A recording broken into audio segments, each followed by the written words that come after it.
Welcome back to Higher Hopes. My name is Ebe, and today we are exploring the experiences of part-time students at university. This is one of those cohorts that experiences university quite differently to the way that we picture the average university student and the way that we design our programs, our support systems, and our services. And to unpack this, I have a fantastic expert with me who has spent the last year zeroing in on exactly how part-time students think and feel university is and isn't working for them.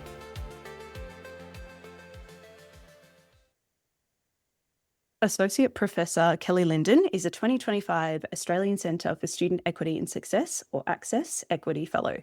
Over the last 9 years, Kelly has developed and led student retention work across Charles Sturt University, which has resulted in a number of publications and national awards, including an Australian Awards for University Teaching Program Award.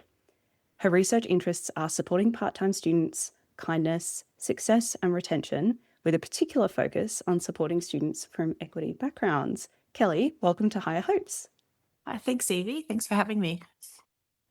Can you tell us a bit about yourself and what drew you to researching the experiences of part-time students? Yeah, absolutely. To answer this question, I'll probably have to go back to Kelly at high school. So I was the first in my family to graduate from high school. I went to a sort of low SES public high school without any career advice, but I did quite well. I did suit sort of the typical education system, and I ended up enrolling in a Bachelor of Science at Melbourne Uni. Ironically, if I had had some career advice, I probably would have selected another course. But I went to university not knowing anything. And Melbourne University in the 90s wasn't sort of set up for a student like myself. I didn't know about university support, scholarships, anything. But luckily I was able to make some friends and sort of adapt and be able to do quite well at university. And I continued on and into my PhD because I wasn't quite sure what to do. You just don't know what you don't know. And I think that's really impacted me as an academic and how I try to support my students. But during my PhD, it was in molecular physiology. I loved it for the first year or so, then started to unlove it. But what I did really enjoy was the teaching I was able to do. So I was able to do some tutorials and some lectures.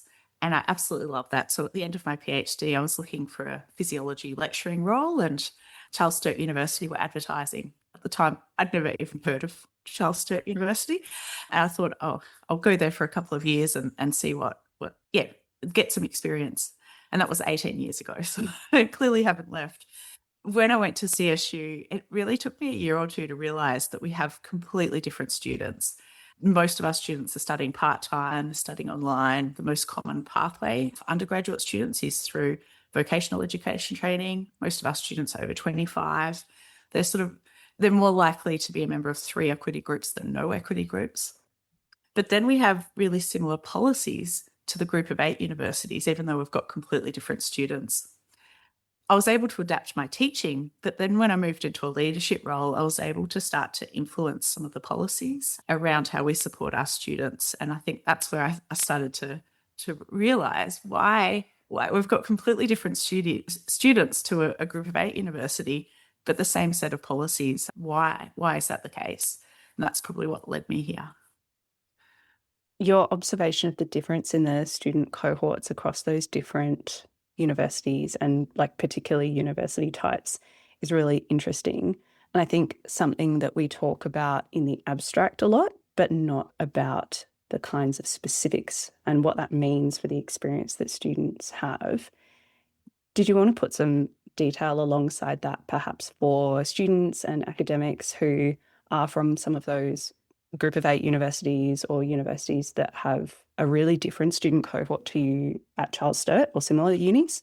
Yeah, and certainly I know that being a student at Melbourne Uni in the 90s was very different to now. But so, for example, in my undergrad, I was never allowed an extension on anything. There was absolutely no way. And in my first week at Charles Sturt, I had a student come up to me and say that their dogs just had puppies and they can't come to a compulsory class. I just didn't know what to do. She gave me a vet certificate. But given the fact that I wanted some kind of documented evidence was a little bit ridiculous for a prac class that in hindsight, it didn't really matter. But our students, they're regional, they've got caring responsibilities. Many of them have to travel to campus for compulsory classes. So if we have 1 hour of compulsory class that day, the student might have spent 3 hours driving for that one class. And then they need to be paying for their cars and the petrol. So they're also working more than what I was experiencing at Metropolitan University. I completely understand in the last 20 years the world has changed. And I know that our students at Metro unis are also working a lot now.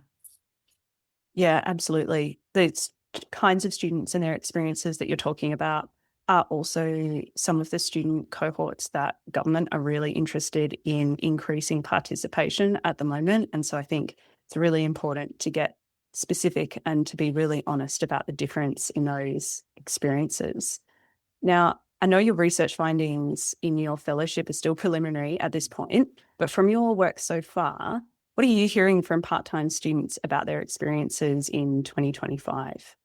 Yeah, absolutely. And they are preliminary, but we have now finished all thematic analysis. We had almost 1,000 students complete the survey. We had just over 1,000 students attempt it and 80 interviews. So we've got quite a lot of rich data from part-time students from across Australia. Almost all universities are represented in the sample. There are only 4 Australian universities missing. Now, the absolute number one point that students made regarding what helps with success is access to engaging and understanding lecturers. Students feed off our passion. I was a little bit surprised that that was so high on the list. I knew it would be up there, but I wasn't necessarily expecting it to be number one. And I think we do need to, as a sector, sort of step back and reflect on why our students are coming to university and how we can have the most impact on their experience. And they're coming to class, hopefully they're coming to class, or at least listening to the recordings, and having engaging lecturers is just so important. This is particularly for part-time students, obviously, but I think many of them will impact all students. So having clear expectations and communications in their subjects. If the assignments are released and then every week there's a small update to what needs to be changed, that doesn't work well for students who are juggling multiple commitments and having to squeeze in their study. They really want clear expectations. Something that came through really loud and clear was the opportunity to connect with peers and lecturers. Very few of the students we spoke to were saying they were feeling that connection. Most of them were missing that connection. So finding ways that we can better connect part-time students who are busy, adding additional compulsory classes isn't the answer there. Having content released early is really important. Ideally, all of the key content for the semester will be available at the beginning of semester. So many students mentioned that they try to get ahead. And so when the inevitable life gets in the way, they can sort of absorb that and not get behind. They really appreciate embedded support across first year units. Again, as I said, you don't know what you don't know. And many students, particularly equity students coming to university, don't know what support they need. And if we can have that embedded across their units, then hopefully we can have that sort of just in time, just for me, access to support. The compulsory classes is another sort of big issue for part-time students. I've got many part-time students who are working full-time, so can't come to compulsory classes during the day. But then we have many part-time students with caring responsibilities who have trouble going to compulsory classes in the evenings. Scheduling of exams, while understandable sometimes, they just cause so much chaos in the life of a part-time student, needing to juggle their life and organise their life around that time. So as much notice as possible for compulsory classes do need to be compulsory. I want to pick up on a few things that you said there and go into a bit more detail. But before I do that, you mentioned that a lot of those things are changes and approaches and techniques that would benefit all students. And I want to emphasize that because that is so much of what we do in equity work. Things that benefit everybody, but not doing them disproportionately impacts students in these cohorts, right? You know, not having all of the complete assessment information from the very start is very, very annoying to everyone. Everyone. It disproportionately impacts students who may only have 1 or 2 days a week where they actually do jump on the LMS and check what's on there, or they may only have 1 day planned between now and when the assignment is actually due, where they need to smash the whole thing out because that's just reality with all the other things going on. Are there any other things that you found that are just kind of like good common sense practice, but actually are really, really impactful to part-time students? Yeah, so they're sort of more in the control of university leadership, sort of around that university policy and practice. But certainly access to no questions asked extensions. Done a little bit of a check across the sector, and almost half of Australian universities have some form of no questions asked automatic extension now that's vary in length from 2 to 3 to 5 to 7 days. And students really appreciate that, particularly if they've not been asked what the reason is. Because I think some universities still ask the reason and decline requests around extensions for work, which is our students, they'll have mortgages. They need to work to live. They have rent. So certainly not all mortgages, but yeah, they need to work. The other important thing with no questions asked extensions is the ability to have an extension to the weekend. When they're 2 days and assessment's due on Monday, that won't always help a student. It really feels like a 7-day extension is a good amount of time because it will always include a weekend. Anyway, they really appreciate extensions. Certainly, we heard of issues with timetabling. Internal part-time students studying something like a science degree with a lot of face-to-face classes might have 3 or 4 days of class. I understand timetabling is a wicked problem, but I think there's things that we can do to address a bad timetable, such as recording classes and trying to avoid what is compulsory. Providing part-time study patterns. We spoke to students who have had to take 1 or 2 semesters off because the subject that they're studying is only available once a year, but no one provided them with a study pattern. And so they've studied their subjects out of order. So that's something that's very, very simple but can have so much impact. Also, advice on how many subjects to study. One student commented that 2 subjects is too many for a beginner. If you're juggling work, caring, life, one subject, which is 10 hours a week, could still be a lot. But then if a university allows a student to study one subject, it might breach their maximum time to complete policy. There might be no way the student can finish the course in time if that's quite strict. So yeah, I think providing the study patterns and advice on load is really important. And access to scholarships. Many universities, such as my own, include study load, so how many subjects are students enrolled in, as the guidelines to their scholarships. And so it really limits the access of part-time students to scholarships. And then barriers to work integrated learning. A lot of courses actually don't allow part-time students to do part-time work placements. And then there's some really sort of strict rules around recognition of prior learning. We spoke to students with 20 plus years industry experience that any other student in their course could have done that student's job for their placement. And the student wasn't allowed to and had to take 3 months long service leave to go and do a similar role elsewhere. But then this occurred with a number of students that we spoke with, and all of them reflected on the fact that in their placements, they weren't really supervised because they had more experience than the supervisor. So it just doesn't make sense. Yeah, there's lots in there, and a lot of it hinges on flexibility, and a lot of it hinges on this idea that we design learning experiences and programs for this like bog standard student who is full-time, who is living close to campus, who is not working, who doesn't have any caring responsibilities, who doesn't have disability. There's no complexity in their lives, no financial worries. They learn in traditional ways.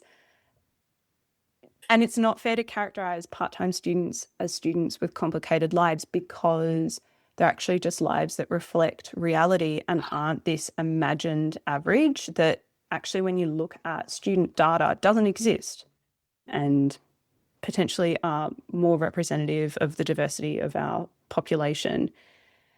Can you tell us a little bit about what you found in terms of who part-time students actually are and what their lives look like? So when we look at the national data, in 2024, 31% of all Australian university students were studying part-time. So we design our our subjects, our courses, our university policies around full-time students, but we're talking about a fairly significant number here. And certainly at regional universities, that number's quite a bit higher. So at Charles Sturt Uni, that's 70% of all students are studying part-time. Unfortunately, the outcomes for part-time students are not great. They're less like the success rates are considerably lower than those of full-time students, and they're also less likely to be retained. But when we're looking at part-time students, they're more likely to be working, and so approximately 90% were working in some capacity. Only 40% were working full-time, and approximately 47% had caring responsibilities as well. So they're often juggling work and caring. They're more likely to be studying online. They're more likely to be over 25, and they're more likely to be from one or more equity group. And unfortunately, when we look at the data for part-time students from equity groups, the more equity groups that they're from, there's a reduction in success rates and also in retention. A common retort that I hear when we talk about particularly students who have caring responsibilities or who are balancing part-time study with part or full-time work is these are all facts of life for these students. We're universities. It's not our responsibility to care about them or to design around them. What do you say to that?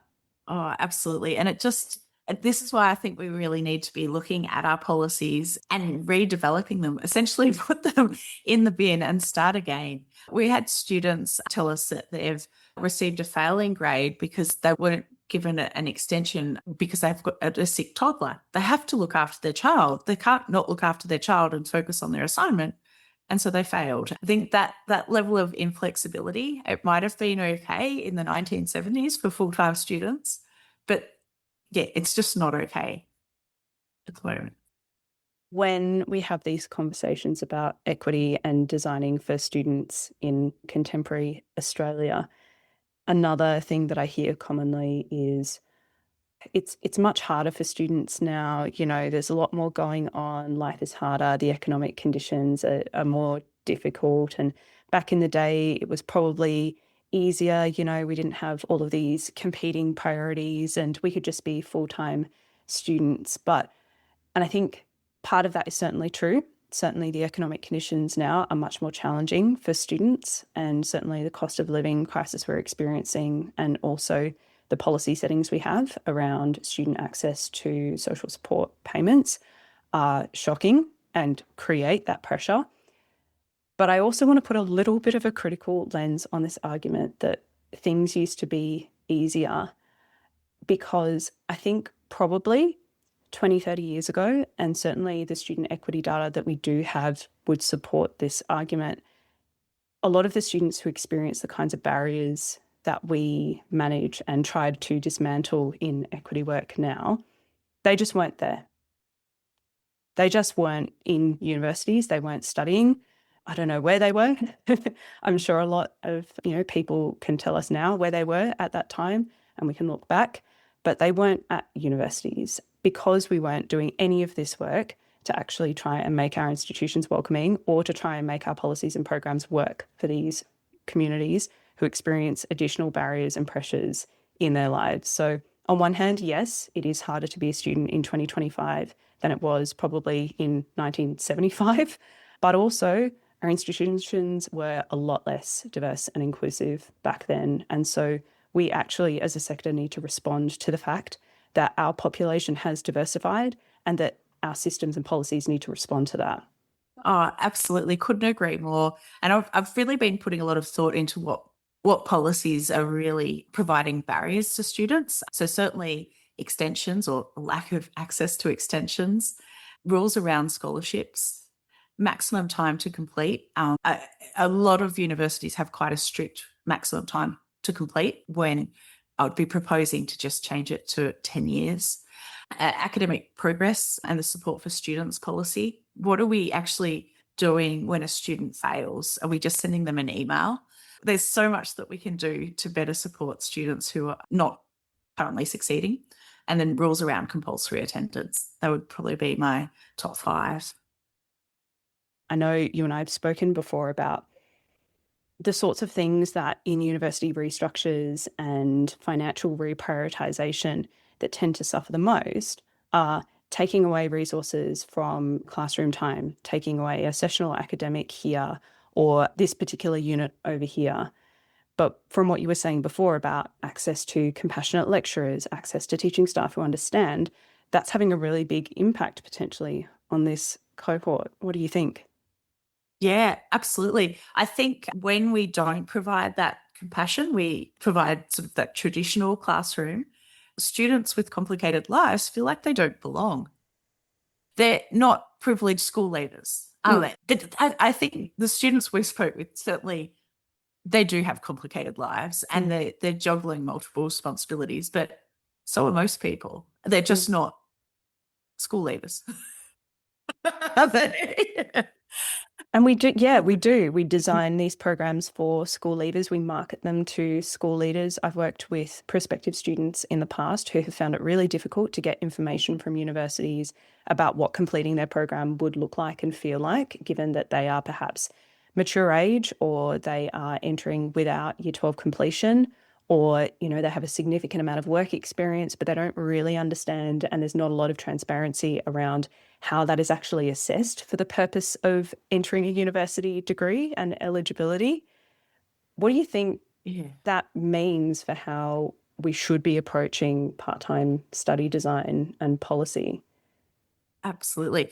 So I see that a little bit where universal design for learning fits. Having that sort of clarity, that clear expectations.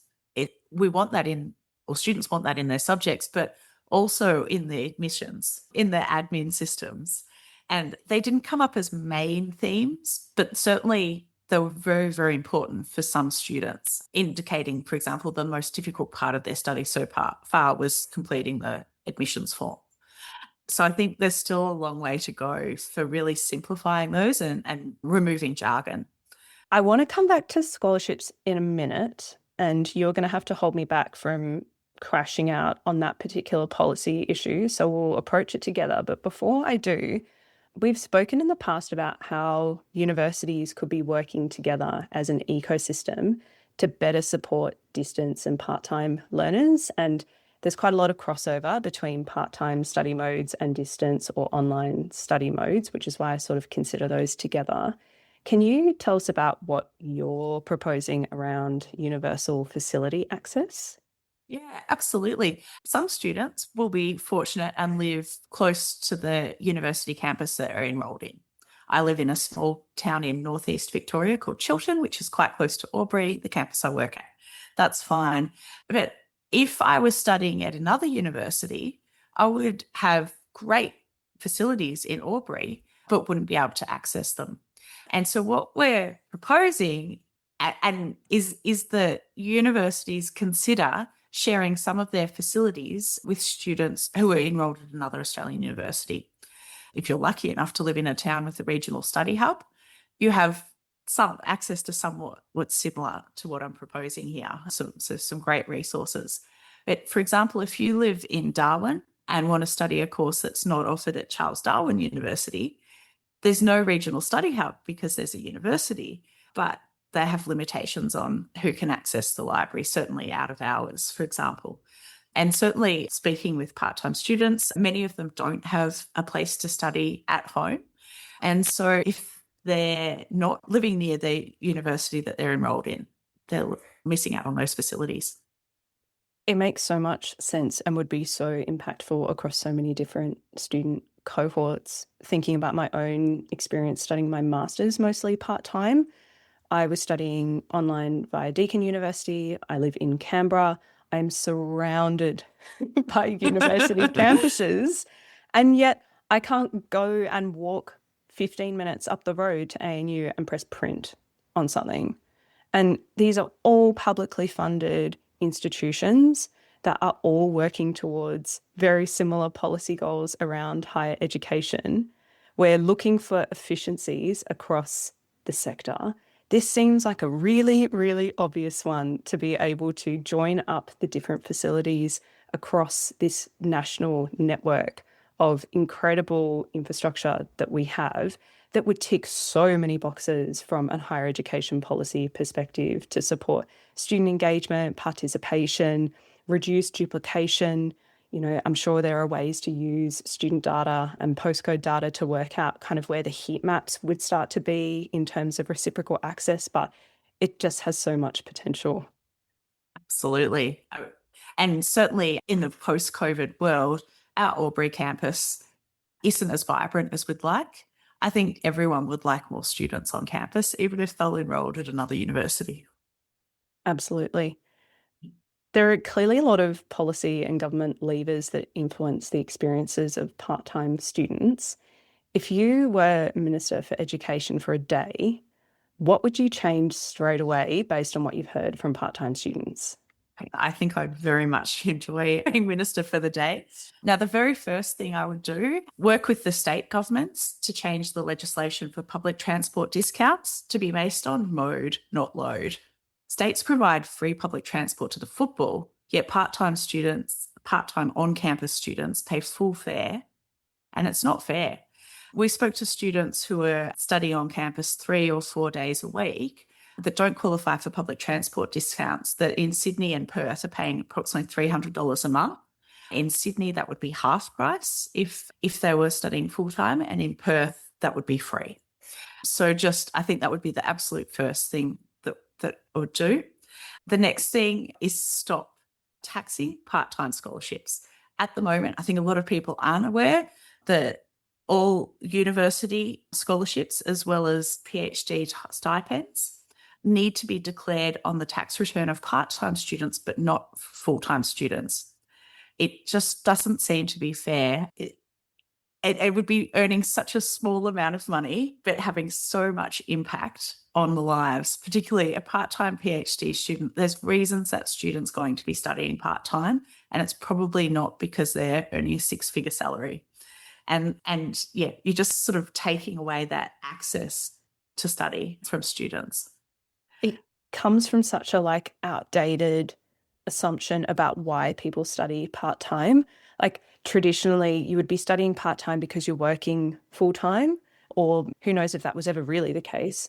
But certainly the way that that policy setting seems to have been designed, it seems to be, well, you're earning, you're also getting a scholarship, so we want to make sure that you're not double dipping and we want to make sure that that is taxable. But in reality, the vast majority of students studying part-time are not working full-time and have significant other demands on both their time and their finances, and the taxation setting just makes literally no sense. Absolutely. That's what we found. 60% of part-time students who completed our survey are working less than full-time. If I'm still minister for the day, I would then also define what part-time is. So depending on which university you're enrolled at, you might be doing the same subject loads, but have a different classification of full-time versus part-time. So if you were studying at my university, Charles Sturt, we have also 3 semesters, but only count your part-time or full-time status against study in the first 2 semesters. So you could have an EFSL equivalent full-time student load over 0.75, which would classify you as full-time as far as the government is concerned, but it won't qualify you as being a full-time student if 1 or 2 of those subjects were studied over the summer semester. And so the impacts on students is you qualify for fewer scholarships, your scholarships are taxed, you don't qualify for Australia Youth Allowance, or you don't qualify for public transport discounts. There's so many impacts on a student as to how that part-timeness is calculated. Other universities, such as I really like the way the policy of the University of Southern Queensland, it's so simple. It's purely based on EFSL. If a student's studying 0.75 or higher in any configuration of subjects across that calendar year, then they're classed as full-time. So I think if I was minister, I'd make that calculation very, very simple. I would also make changes to a regulation to the way that the work integrated learning is run. I'd insist that students with vast experience were provided with recognition of prior learning. I would insist that part-time placements were available where possible. Sometimes it's set by the university. So, for example, different universities will allow students to study social work part-time versus full-time. Whereas I believe in certain disciplines such as nursing and education, it's actually set by the accrediting body. And I would stop that. I'd use compacts to fund universities and insist that they focus on quality teaching so that they can fund the academics to take the time it takes to prepare to teach and to teach well and to be available for consultation time with their students and to have the energy to be empathetic and flexible to the needs of their students. It seems like such an obvious one, but something that seems to be missing from so many of the conversations happening around reform in this space. The universities accord, like teaching quality was so conspicuously absent from that conversation. Aside from, I think there was a recommendation around increased training for early career or sessional academics. There was a little point in that with very little detail, and certainly, the way that the decasualisation agenda has progressed in universities has helped a little with employment certainty, but has also created a lot of other barriers to progressing that teaching quality piece. We've really removed a kind of key pipeline for early career teachers in removing some of those casual sessional positions. That's a crash out for another day. But certainly it's so conspicuously absent from so many of these conversations. And I think we need to have a really, really hard look at what we mean when we're talking about teaching quality and what would be required. Because at the end of the day, removing access to staffing and resourcing to support the delivery of courses, removing marking capacity, removing tutoring capacity, has a direct flow-on effect to what is ultimately the core of every student's experience at university. We can create lovely programs to support students, we can create nice services, we can run events, but at the end of the day, every single student who is there is accessing their course content in some way, hopefully. If they're not, something's gone wrong. But at the very barest minimum, we can't lose sight of optimizing and improving and iterating on what that core experience is supposed to be in learning and teaching. And that was your pathway into this whole research area, right? Was that experience in the classroom. Absolutely. Lastly, I often notice that student engagement activities, so some of those programs that I was, just talking about, as well as research. So research that we conduct to engage with students about what their experience is or how we could improve things. Certainly consultation activities that universities will run with students. They're usually being undertaken during working hours without compensation or in other ways that really don't work for part-time students, as you've said. Based on your experience with this research and what you've found from it, do you have any insights around how other researchers and university decision makers can better accommodate and support part-time perspectives in their work? Yeah, absolutely. So I'm really pleased with how the recruitment for this study went. We probably still had a slight bias towards more engaged students. We did ask students a question about their grades, and there weren't very many, probably less than 10% who've received a failing grade. So it was slight bias there. But overall, the engagement, people were thanking me for being able to share their experience, which really warmed my heart. But certainly I was able to have everything run online, which adds a instant level of flexibility, and had interview time slots after hours, 3 or 4 days a week. So there was quite a variety of times available. And I think that was really important. We would have captured a very different group if only provided interview times during the day.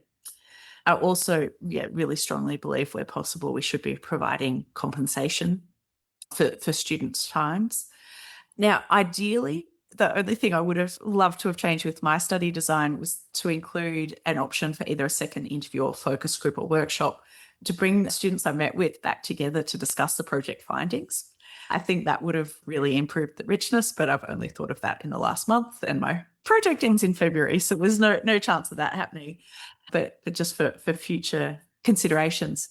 But certainly if it's a study at your own university, organising some food, for example, pizzas before or after compulsory classes on campus can be really successful. And also scheduling some focus groups before or after compulsory classes that are online when students are already sort of engaged in their studies and they're just being asked to stay for a little bit longer. I think you can capture part-time students. They definitely want to be heard. They just want to be asked.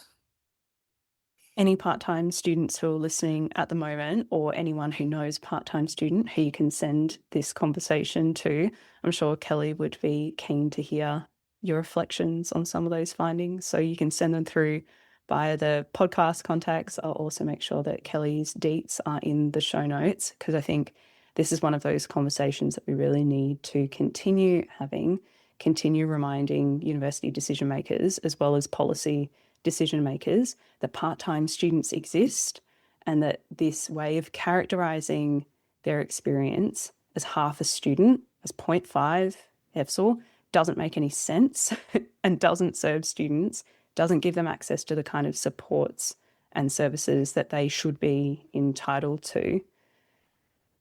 The question that I ask everyone at the end, Kelly, what is making you feel hopeful for the higher education sector at the moment? Yeah, I'm really excited about the Disability Support Fund that's recently been announced to fund Universal Design for Learning, so UDL, into subjects courses into the university. I really like the way this funding's being quite tightly regulated, so hopefully it won't be misused, and we'll see some really exciting ways to improve how we can embed UDL. It doesn't matter what topic I talk to guests about on this podcast, UDL always comes up in some way or another. And I suppose just a little reminder that UDL is more than just something that can be applied in a learning context to increase accessibility. It's actually cultural and systemic changes to the way that we design all aspects of our institutions and the cultures within them. So you can start with those learning design frameworks and assessment design frameworks, and then extend those principles beyond the classroom to create much more inclusive learning experiences. Kelly, thanks so much for being so generous with your time today. I'm really looking forward to seeing the impact that your research has in this space. Great. Thank you so much for your time, Ebe. I was so excited to be able to get Kelly in to talk about this very new and very current research and the findings so far. I hope that you found this really interesting and useful, and it's getting you thinking about some of the assumptions that we make about how students are engaging with our institutions and their learning. And maybe you had some reflections about a course or a program that you're responsible for, maybe some systems or some policies that you look after, or perhaps even student programs or student-led initiatives that you are part of that might be able to do things a little bit differently to think about and cater for the experiences of part-time students. In the show notes, you'll find some links to Kelly's work, as well as ways to get in touch about some of the things that you have heard today. And I'm always keen to hear your thoughts on all of the things that we discuss on the podcast. So head on over to higherhopespod.com if you have anything to share. You can leave comment on Substack. You can get in touch using the contact form. If you're keen to back this project, please head over to Higher Hopes by Ebe Gannon on Substack, which you can find via higherhopespod.com. There are various paid and free ways you can support this work, including by leaving a rating and review to help other people discover this platform. Until next time, keep dreaming bigger, keep building better, and stay hopeful. The Higher Hopes podcast is produced on the traditional lands of the Ngunnawal and Ngambri peoples. I pay my respects to elders past and present, as well as to any Aboriginal or Torres Strait Islander people listening today. Sovereignty was never ceded, and this acknowledgement extends to wherever you are listening from. I encourage you to learn about the traditional custodians of your own country. It's our job to support First Nations perspectives and knowledge in the higher education sector, as Aboriginal and Torres Strait Islander people are the original teachers, learners, and researchers on this land.